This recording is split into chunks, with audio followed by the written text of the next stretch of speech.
হযরত মুআয ইবনে জাবাল রাদিয়াল্লাহু তাআলা আনহু বলেন, আমাকে রাসূলুল্লাহ সাল্লাল্লাহু আলাইহি সাল্লাম 10টি বিষয়ের ওসিয়ত করেছেন।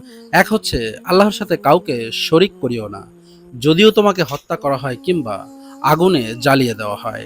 2, পিতামাতার নাফরমানি করো না, যদিও তারা তোমাকে স্ত্রী এবং ধন সম্পদ ত্যাগ করতে বলেন।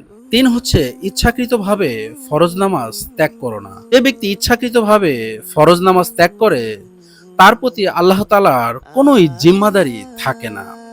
4, মদ পান করো না, কারণ এটি যাবতীয় মন্দ ও নির্লজ্জ কাজের মূল। 5, আল্লাহ তাআলার অবাধ্যতা করো না, কারণ এতে আল্লাহ তাআলার অসন্তোষ প্রকাশ পায়। যুদ্ধক্ষেত্র থেকে পলায়ন করো না, যদিও তোমার সকল সাথী মারা যায়। 7, যদি কোনো এলাকায় মহামারী ছড়িয়ে পড়ে, যেমন প্লেগ ইত্যাদি, তবে সেখান থেকে তুমি পলায়ন করো না। নিজ পরিবারের লোকজনদের জন্য সাধ্যমতো খরচ করো। 9, তাদের উপর থেকে তোমার শাসনের লাঠি কখনো হটিও না।